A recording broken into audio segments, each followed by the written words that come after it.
All right, let's jump right into this explainer and see exactly how totalitarian regimes engineered art. And I mean engineered, not as some beautiful expression of the human soul, but as a rigidly planned machine designed entirely to serve the state. Today, we're going to explore this fascinating, highly calculated architecture of propaganda. It's a world where the history of art wasn't spontaneously created on a canvas. No, it was meticulously planned out on paper by bureaucrats long before an artist ever even picked up a brush. So here is our roadmap for today. First, we'll look at the monster that works. Then we'll explore themes instead of styles, move on to exhibitions and prizes, and finally, wrap up with the cult of the leader. Okay, part one, the monster that works. Now this quote right here, it perfectly sets the tone for us. We're going to objectively decode how these regimes built a highly effective, completely artificial hierarchy of values from the absolute top down. You know, in democratic societies, artistic styles, think Cubism or Expressionism, they usually just emerge spontaneously, right? And only later do they form into schools or collectives. But totalitarian culture, it develops in the exact opposite way. The state dictates the organization first. Everything, past and present, is made up entirely of what is approved at the highest levels of the government. Anything that doesn't fit this rigid new structure is either violently destroyed or just silently ignored, like it literally never existed. It really is a frighteningly efficient machine for shaping reality. Let's move right along to part two, themes instead of styles. What's really wild to think about is the sheer visual difference between a system that values an artist's unique style and one that only values the assigned subject matter. When these states defeated what they called formalism in the USSR and modernism in Germany, the entire aesthetic focus just violently shifted. Art was no longer categorized by stylistic affinities or the unique vision of a school of painters. Nope. Instead, it was categorized strictly by state-approved themes. So, an artist's personal technique? Completely secondary. All that mattered was whether they were painting a portrait of a leader, a historical military victory, or, a heroic worker. The source actually uses this brilliant metaphor, comparing this totalitarian structure to a weekly outdoor market.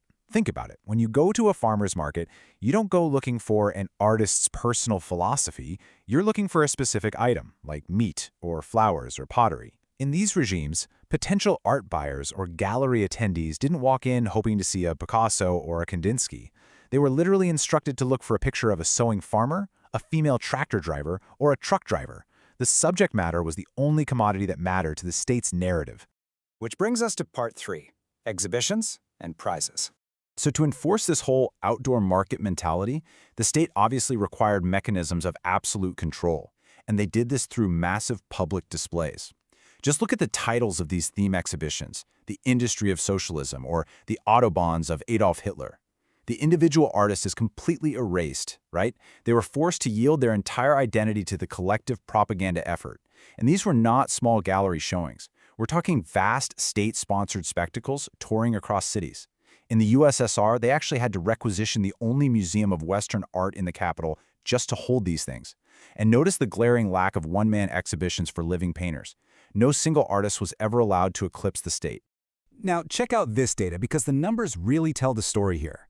The Stalin Prizes didn't just reward good art. They empirically dictated a rigid hierarchy of genres. Inaugurated on Stalin's 60th birthday, these prizes were literally the central pillar of official culture. Look at the breakdown from the very first awards in 1941.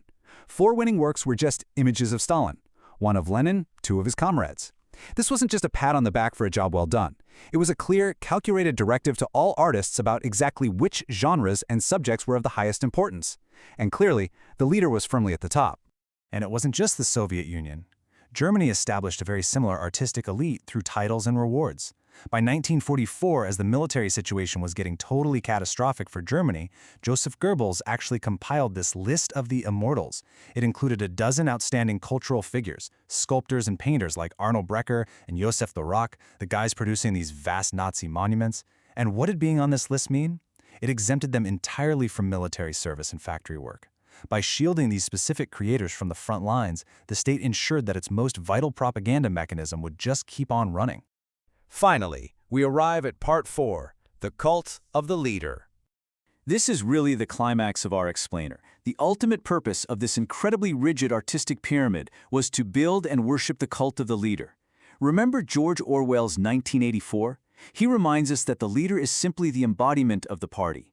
So, to serve this, artists absolutely could not just capture reality. Instead, they had to conform to one of four strict, almost religious categories. You had the superhuman leader, vast and monumental. You had the inspirer, full of energetic, expressive gestures. You had the wise teacher, capturing deep psychological intellect. And lastly, the man or friend, depicted in relatable, realistic detail, glowing with approachability. When you compare these canons side by side, it's just fascinating. In Gerasimov's painting, we see Stalin depicted with this serene, commanding presence, a calm, almost abstract state of majesty that falls perfectly into that first canonical portrayal. But then look at Manasizer's monument of Lenin. He's gazing forward, full of action, capturing the second canonical category, the organizer of victories. The strictness of these rules was absolute. You couldn't just invent a new, fun pose for the leader. You had to execute the precise visual language required for that specific myth. Now, both regimes absolutely loved utilizing the superhuman fur category for that massive, monumental scale, but here's an interesting contrast. While Stalin's image was spread across all four of those categories we just talked about, Hitler's iconography was incredibly restricted. Hitler actually sifted through portraits himself and destroyed the ones he didn't like. He demanded to be seen full face, in uniform, radiating organizing will, basically standing like a statue grown beyond earthly measure. He strictly forbade photographs of himself doing everyday things, like wearing glasses or playing with a dog, because it ruined that severe, superhuman archetype. Stalin's case, however, is a bit different. Because he actually lacked the early revolutionary visibility of some of his peers, he heavily utilized genre scenes to artificially fill in the gaps of his past. He had risen up from the depths of the party apparatus, pushing out much more popular figures. So, Soviet art was quite literally required to rewrite history for him. Efanov's painting here is an absolute masterclass in the wise teacher and friend categories. It creates this scene of ecstatic awe giving way to glowing tenderness. It visually manufactures a deep emotional connection between the dictator and the masses, placing him right at the heart of the people's daily reality. So, as we wrap up this explainer, we really have to step back and ask ourselves a pretty big question. How might the invisible hand of funding, prizes, and state organizations still be deciding what themes we value today? The extreme architecture of propaganda we've unpacked shows just how easily structural organization can dictate our cultural reality. Now sure, we don't live in the totalitarian regimes of the 1930s, but the mechanisms of theme exhibitions, curated funding, and institutional prizes, those absolutely still exist all around us. And it leaves us with this provocative thought. When we look at the media, art, and culture we consume today, who is building the pyramid? And what values are they silently asking us to worship? Thanks so much for joining me today, and keep questioning the structure of the world around you.